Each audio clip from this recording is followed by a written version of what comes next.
Salam teman-teman yang dikasih di dalam nama Tuhan Yesus Kristus. Renungan kita pada saat ini di dalam Filipi pasal 3 ayat yang ke-17 berbunyi demikian. Saudara-saudara, ikutilah teladanku dan perhatikanlah mereka yang hidup sama seperti kami yang menjadi teladanmu. Renungan kita pada saat ini dengan tema menjadi teladan Yesus. Saudara yang terkasih di dalam nama Tuhan Yesus, yang di sini adalah sebuah keteladanan yang di mana Paulus memberikan teladan bagi jemaat yang ada dia layani pada waktu itu di Filipi. Dari kata teladan dalam bahasa Yunani, tupos artinya model, ideal, idola, pola, contoh.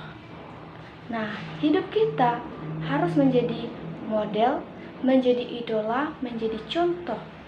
Menjadi teladan itu merupakan suatu hal yang tidak mudah untuk kita lakukan. Seringkali kita menjadi tidak memberikan contoh yang baik bagi orang yang ada di sekitar kita, sehingga itu menjadi sandungan bagi setiap orang yang melihat kita. Tetapi kembali lagi bahwa kita telah hidup di dalam Yesus.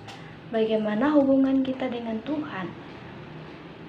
Hubungan doa kita kepada Tuhan untuk terus diperbarui oleh Roh Kudus untuk menjadi teladan bagi sesama kita. Nah, teman-teman yang terkasih di dalam nama Tuhan Yesus Kristus, ketika saya masih di kampung pada waktu itu, saya melihat seorang hamba Tuhan yang datang ke rumah saya untuk menjual obat dan mendoakan kakak saya mengalami sakit pendarahan. Pada waktu itu juga dia bermalam ke rumah saya, dan di kampung kami mengadakan acara seperti jonggan, dan di dalam acara itu tempat perjudian.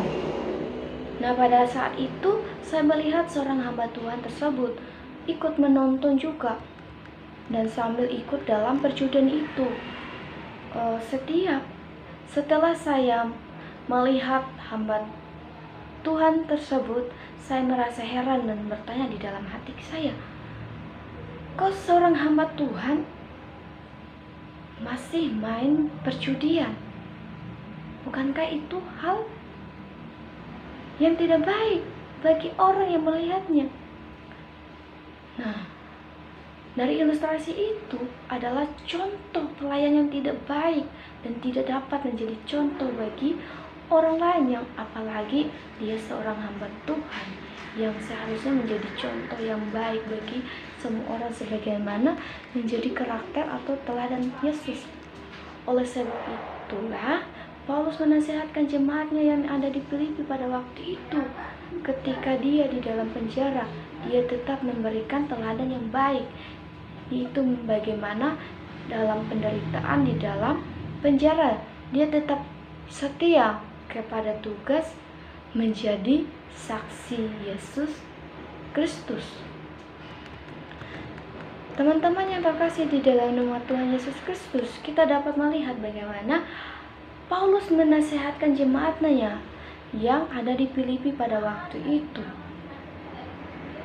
Di dalam Filipi pasal 3 ayat yang ke-17, ini untuk menjadi teladan seperti yang telah diajarkan kepada mereka, yang dimasuk dalam kata saudara-saudara di sini adalah semua orang percaya yang dilayani oleh Paulus itu, untuk menyampaikan pesan dan mengingatkan mereka untuk terus mengikuti dari apa yang sudah diajarkan kepada mereka, untuk terus melakukan teladan seperti Yesus.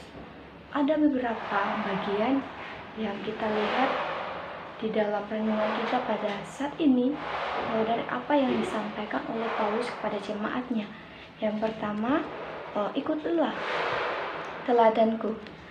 Dari kata ini adalah sebuah kata ajakan seorang yang merasa dirinya sudah hebat, suci, ataupun hal-hal serupa lainnya.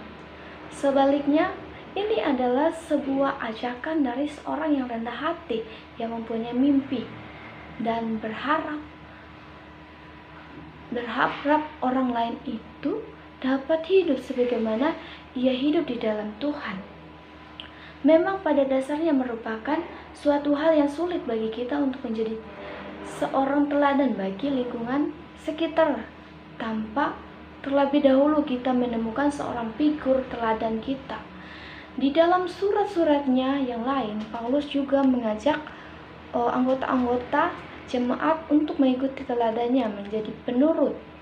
Di dalam 1 Korintus 4 ayat 16 dan 11, pasal 11 ayat yang ke-1, di dalam 1 Tesalonika pasal 1 ayat yang ke-6. Bukan karena ia menganggap dirinya sebagai orang yang istimewa, dan bukan juga karena ia ingin memaksa cara hidupnya kepada mereka. Bukan.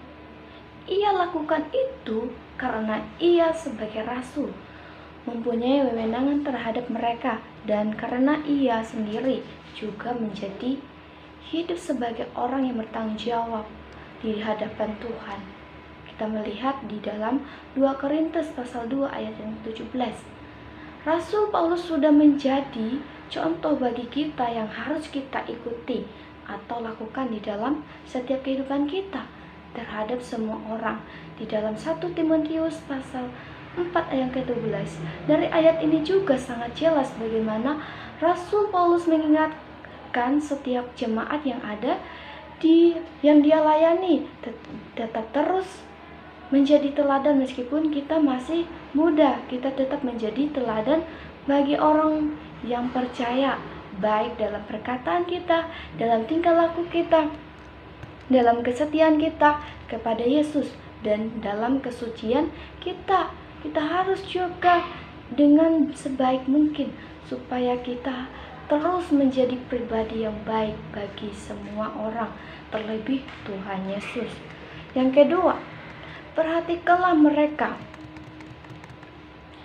Dari kata ini adalah sebuah perintah untuk melihat bagaimana cara hidup orang lain bertindak atau berperilaku baik atau yang tidak memberikan contoh yang baik bagi sesamanya.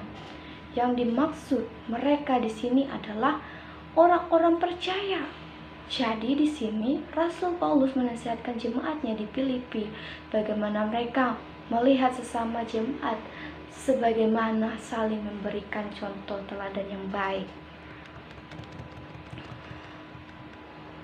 Yang menjadi pelajaran kita di dalam renungan kita pada saat ini, saudara-saudari yang terkasih di dalam nama Tuhan Yesus Kristus, ada dari hal ini sebagaimana Rasul Paulus menasihatkan jemaatnya yang ada di Filipi pada waktu itu.